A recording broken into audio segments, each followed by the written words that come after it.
रविवार को राज्यसभा सदस्य प्रताप सिंह बाजवा की ओर से पठानकोट का दौरा किया गया, जिसमें उन्होंने सबसे पहले विधायक अमित विज व उनके परिवार के साथ मिलकर पूर्व कांग्रेस जिलाध्यक्ष अनिल विज के अचानक निधन पर अपनी संवेदनाएं व्यक्त की और उन्होंने कहा कि उनका इस तरह से चले जाना पार्टी के लिए बहुत ही घाटे की बात हो चुकी है। उन्होंने कहा कि पार्टी को इस प्रकार के कर्मठ और समर्पित नेताओं की जरूरत थी, लेकिन उनके चले जाने से अब ये क्षति कभी भी पूरी नहीं हो पाएगी।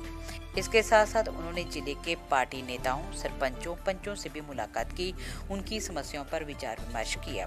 इस मौके पर प्रेस के माध्यम से उन्होंने मौजूदा हालातों पर बातचीत करते हुए कहा कि केंद्र सरकार की ओर से जो 3 बिल पास किए गए हैं, उन पर विचार विमर्श करने हेतु एक सेशन रखा गया है, जिसमें ये तय किया जाएगा कि पंजाब सरकार इन बिलों को ओवरराइड करे या नहीं। उन्होंने कहा कि केंद्र सरकार इस दिशा में जरूर सोचना चाहिए, क्योंकि पंजाब एक बॉर्डर स्टेट है। अगर ये जम्मू कश्मीर की तरह डिस्टर्ब हो गई तो देश की एकता और अखंडता पर प्रश्न चिन्ह लगेंगे। किसान कृषि मंत्री को उन्होंने कहा कि मिलना चाहते थे, उन्होंने उन्हें बुलाया भी, लेकिन अगर मंत्री साहब के पास वक्त नहीं था तो उन्होंने किसानों को आमंत्रित ही क्यों किया। इससे उनका रोष और निराशा दोनों बड़ी हैं। उन्होंने अश्विनी शर्मा पर हुए हमले की निंदा की है। उन्होंने कहा कि राज्य सरकार को नेताओं की सुरक्षा के बारे में गंभीर होना चाहिए, क्योंकि इस तरह की घटनाएं जो हैं अराजकतावाद पैदा करती हैं। लोगों में एक अविश्वास की भावना भी ये पनपने में पूरी तरह से मदद करती है, क्योंकि लोगों को लगता है कि अगर नेता ही इस राज्य में सुरक्षित नहीं है तो आम जनता का क्या होगा। को नतीजे तो यही ने कि ऑलरेडी पंजाब ਦੇ ਵਿੱਚ ਕਾਂਗਰਸ ਦੀ ਗਵਰਨਮੈਂਟ ਨੇ ਗੱਲ ਕਲੀਅਰ ਕੀਤੀ ਹੈ ਕਿ ਜਿਹੜੇ ਵੀ 3 ਬਿੱਲ ਇਸ ਟਾਈਮ ਐਕਟ ਬਣ ਗਏ ਨੇ ਉਹਨਾਂ ਦੇ ਖਿਲਾਫ ਇਹ ਕੱਲ ਦਾ ਸੈਸ਼ਨ ਬੁਲਾਇਆ ਗਿਆ। ਸਾਰੇ ਰਾਜਨੀਤਿਕ ਦਲ ਇਹਦੇ ਵਿੱਚ ਭਾਰਤੀ ਜਨਤਾ ਪਾਰਟੀ ਤੋਂ ਇਲਾਵਾ ਸਾਰੇ ਯਕਮੁਸ਼ਤ ਤੇ ਇਕੱਠੇ ਨੇ ਕਿ ਬਿੱਲ ਜਿਹੜੇ ਨੇ ਐਂਟੀ ਕਿਸਾਨਾਂ ਦੇ ਇੰਟਰਸਟ ਦੇ ਖਿਲਾਫ ਨੇ। ਕੱਲ मेरा ख्याल पहले डिस्कशन होएगी, डिस्कशन तो बाद ये बिल रद्द किए जाएंगे तो नाल ही गवर्नमेंट मैं पूरी मैनू जानकारी नहीं कि गवर्नमेंट पंजाब ने इनू की अगे जाके सुप्रीम कोर्ट च चैलेंज करना है कि कोई अपने लॉज दे विच तब्दीली करके करना है, क्योंकि ये तो जोड़े जुडिशल लोग ने वही दस सकते हैं कि स्टेट का रेजोल्यूशन या स्टेट को की कोई पावर है कि जे पार्लीमेंट कोई कानून बढ़ा देंदी है तो राष्ट्रपति को साइन होके आ जाता है, उसनू ओवरराइड कर सकता, क्योंकि अदरवाइज एग्रीकल्चर जोड़ा है सब्जेक्ट वो स्टेट सब्जेक्ट, सेंटर सरकार ने स्टेट सब्जेक्ट है बकायदा तौर जो फैडरल स्ट्रक्चर है हिंदुस्तान का वो तो आक्रमण किया, उहदे ते अटैक किया।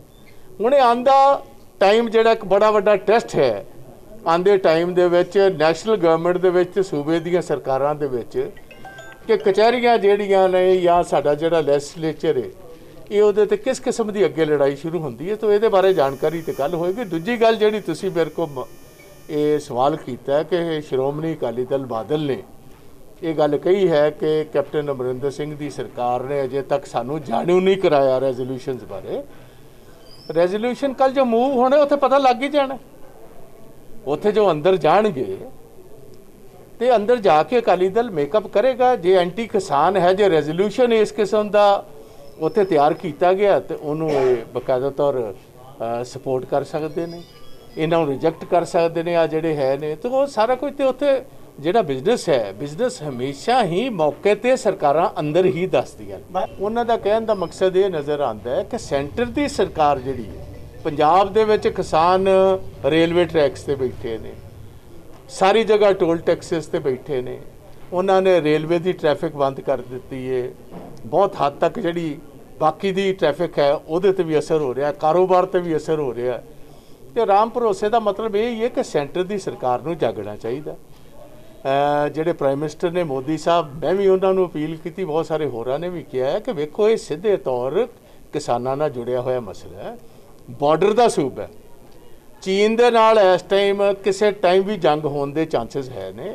साडे डिफेंस मिनिस्टर साहब ने, राजनाथ सिंह ने ईवन पार्लीमेंट दे विच गल कही है, पाकिस्तान तो हमेशा हिंदुस्तान च शरारत करने का मनसूबा तैयार करता ही रहिंदा।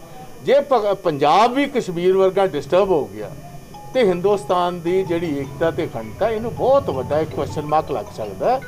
ਇਹਦੇ ਵਿੱਚ प्राइम मिनिस्टर साहब ਨੂੰ खुद इंटरवीन करना चाहिए। मेरा कहने का मकसद यह है कि वेखो किसान भरा गए, जथेबंदियां गईयां, उत्थे वो मिलना तो चाहते सी एग्रीकल्चर मंत्री नूं।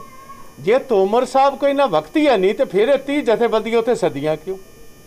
तुसीं 6 मिनिस्टर या 7 मिनिस्टर अपने कैबिनेट दे पंजाब च किया कि वो सारे वाया जूम गल करनगे किसानां नाल जथेबंदियां नाल, ते तुसीं उत्थे गईयां जथेबंदियां नूं वक्त नहीं दिता मिलण दा। उत्थे सारे इन्हां दी जिहड़ा मिनट्स है सी मीटिंग्स दे सारे पाड़ के कागज़ बाहर आ गए।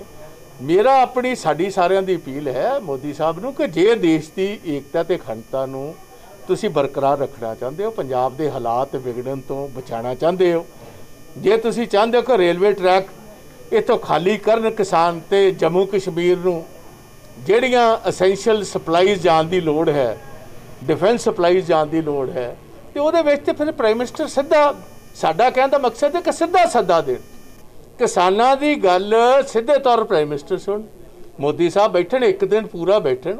ਜਿਹੜੇ ਖੱਸ਼ੇ ਨੇ ਜਦੋਂ बीजेपी भी कह रही है कि किसानों के ਅਸੀਂ हक 'ਚ ਕੰਮ ਕੀਤਾ ਤੇ ਜਿਨ੍ਹਾਂ ਦੇ ਹੱਕ 'ਚ ਕੀਤਾ ਤੇ ਉਹ ਤਾਂ ਮੰਨਣ ਨੂੰ ਤਿਆਰ ਨਹੀਂ।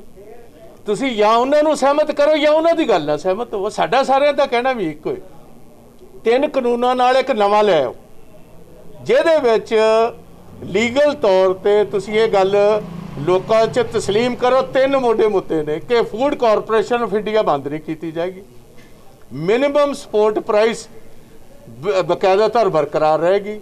ਨੰਬਰ 2 ਦੇ ਵਿੱਚ ਜਿਹੜਾ ਵੀ government of India minimum support price ਦਾ ਰੇਟ 23 ਆਈਟਮਸ ਤੇ ਕੱਢਦੀ ਉਹ ਸਾਰੇ ਦੇ ਸਾਰੇ 23 ਆਈਟਮਸ ਤੇ ਕੋਈ ਵੀ ਟਰੇਡਰ ਕੋਈ ਵੀ ਵਪਾਰੀ ਸਸਤਾ ਮਾਲ ਖਰੀਦਦਾ ਉਹਦੇ ਵਪਾਰੀ ਤੇ ਫੌਜਦਾਰੀ ਮੁਕੱਦਮਾ ਦਰਜ ਹੋਏਗਾ ਤੇ ਉਹਦੇ ਕੋਲੋਂ ਬਕਾਇਆ ਰਕਮ ਲੈ ਕੇ ਉਸ ਕਿਸਾਨ ਨੂੰ ਦਿੱਤੀ ਜਾਏਗੀ। ਤੀਸਰੀ ਹੈ ਕਿ ਜਿਹੜੀ ਮਿਨੀਮਮ ਸਪੋਰਟ ਪ੍ਰਾਈਸ ਹੈ ਉਹ डॉक्टर स्वामीनाथन के फॉर्मूले नाल C2 के फॉर्मूले नाल लागू करांगे। जिहड़ा हिंदुस्तान च हर साल रेट वधदे ने, जिहड़ा इत्थों दा इन्फ्लेशन रेट है गवर्नमेंट का, उहदे मुताबिक कीमत किसान की हर साल वधदी रहेगी। 3 चीज़ां एक नवां कानून लिया के उहदे विच लीगलाइज कर देन ते किसान 10 मिनटां च सारी मूवमेंट वापस लैण नूं तैयार है। जदों भाजपा भी कहिंदी है कि मिनिमम सपोर्ट प्राइस भी चलेगी, खरीद भी असीं तुहाडी करांगे, जे करदी है तो लीगल तौर पर असीं कहंदे जवानी ना करो, इहनूं कानूनी शेप दो। बिल पार्लीमेंट च जिथे 3 पास कीते चौथा लैके आओ तो कल ही सारा पंजाब हरियाणा वैसटर्न यूपी राजस्थान सारा शांत हो जाता। बट इन्हां दी मंशा ये नहीं नज़र आती भाजपा की, तो इसे गल कारण ये रौला रप्पा वधन के चांसिस ने। देखो गल इस तरह जो सर रवनीत सिंह बिट्टू ने कहा, उन्होंने की किया तो की नहीं किया, तो सर रवनीत सिंह बिट्टू चाहन। उंज मैं समझना कि कोई भी किसी भी राजनीतिक लीडर उत्ते किसी किस्म का हमला जिहड़ा पंजाब के लोग बर्दाश्त नहीं करेंगे। मैं उन्होंने सीरीयसली बहुत कड़े शब्दों च कंडेम करना। हर पार्टी नूं अपना हक है अपनी गल कहण दा। हिंदुस्तान दे विच वायलेंस का कोई जगह है नहीं, किसी देश च भी कोई जगह है नहीं वायलेंस की। आपां अपनी सियासी लड़ाई लड़ी है, भाजपा अपनी लड़ रही है, ਅਸੀਂ अपनी गल कह रहे हैं। जे ਇਹਦੇ ਵਿੱਚ हिंसा आ गई तो बहुत सारा शरारती अंसर ਜਿਹੜਾ ਇਹਦਾ एडवांटेज चुकेगा, तो सानू इस किस्म का कोई बयान नहीं देना चाहिए। अश्विनी शर्मा जी ते जो भी होया मैं कंडेम करना। जिन्हां अंसरां ने भी किया गवर्नमेंट ऑफ पंजाब नू जल्दी तो जल्दी वो ईयर मार्क करने चाहिए, लभने चाहिए ने, तो उन्हां दी बकायदा तौर अरेस्ट होनी चाहिए। कोई गल नहीं ये आपां लैना की इन्हां अफसरां ते, जदों कोई वक्त आएगा सारे खलोते तुहानूं मिलणगे। इत्थे तुसीं फिक्र ना करो, वक्त की गल मैं इहो जी कोई गल नहीं करना चाहता। ये तो अफसर जवाब दे सकते, मैं उन्हां दे बिहाफ ते जवाब नहीं दे सकता। कोई एडी लोड़ नहीं। प्रताप सिंह बाजवा की पहचान इन अफसरों के सिर पर नहीं है, मेरी पहचान अपने वर्कर अपने साथियों के सिर। आप दे महान नेता आने वाला पंजाब का फ्यूचर सरदार प्रताप सिंह बाजवा जी ने साढ़े घर चरण पाए ने। उन्हों का क्योंकि मैं इत्थे कोआर्डीनेटर हाँ जिले डिस्ट्रिक्ट, उन्हों की बदौलत ही अज इत्थे हैगे खड़े आ। कांग्रेस नाल खड़े आ, प्रताप बाजवा जी नाल खड़े आ, प्रताप बाजवा नाल ही रहना। प्रताप बाजवा जी जिस तरह करेंगे उस तरह ਕੁਝ ਖਾਸ ਗੱਲਾਂ ਵੀ ਅੱਜ ਕੀਤੀਆਂ ਗਈਆਂ, ਲੀਡਰਸ਼ਿਪ ਜਿਹੜੀ ਬੁਲਾਈ ਗਈ ਹੈ ਪਠਾਨਕੋਟ ਜ਼ਿਲ੍ਹੇ ਦੀ। ਸਾਰੀ ਜ਼ਿਲ੍ਹੇ ਦੀ ਲੀਡਰਸ਼ਿਪ ਇਸ ਵਾਸਤੇ ਬੁਲਾਈ, ਸਾਰੇ ਪ੍ਰਤਾਪ ਬਾਜਵਾ ਜੀ ਨੂੰ ਮਿਲਣਾ ਚਾਹੁੰਦੇ ਸੀ। ਉਹ ਪ੍ਰਤਾਪ ਬਾਜਵਾ ਜੀ ਨੇ ਟਾਈਮ ਤੁਹਾਡੇ ਘਰ ਦਾ ਦੇ ਦਿੱਤਾ, ਇੱਥੇ ਮਿਲਣਾ, ਉਹ ਮਿਲ ਰਹੇ ਨੇ।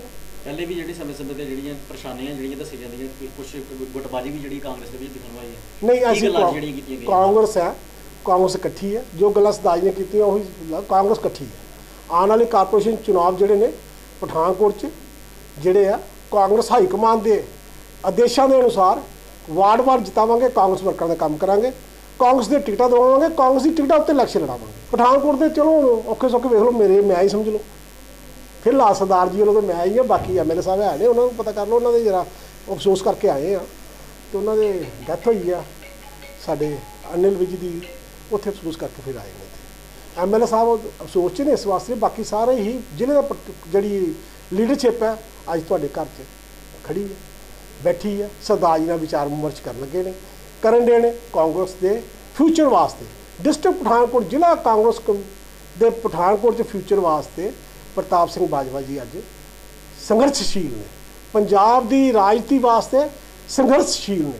ਕਿਸਾਨਾਂ ਦੀ ਰਾਜਨੀਤੀ ਨੂੰ ਪ੍ਰਤਾਪ ਸਿੰਘ ਬਾਜਵਾ ਜੀ ਨੇ ਸ਼ੇਰਾਂ ਵਾਂਗ ਗਰਜ ਕੇ ਰਾਜ ਸਭਾ ਦੇ ਵਿੱਚ ਹਿੰਦੁਸਤਾਨ 'ਚ ਪਹੁੰਚਾਇਆ। ਸਰਦਾਰ ਪ੍ਰਤਾਪ ਸਿੰਘ ਬਾਜਵਾ ਜੀ ਆਉਣ ਵਾਲਾ ਪੰਜਾਬ ਦਾ ਫਿਊਚਰ ਨੇ, ਪੰਜਾਬ ਦੀ ਆਵਾਜ਼ ਨੇ। ਇਹਦੇ ਨਾਲ ਹਿੰਦੁਸਤਾਨ ਦੇ ਕਾਂਗਰਸ ਦੇ ਅੰਦਰ, ਸੀਨੀਅਰ ਹਿੰਦੁਸਤਾਨ ਦੇ ਵਿੱਚ ਕਾਂਗਰਸ ਦੇ ਲੀਡਰ ਨੇ।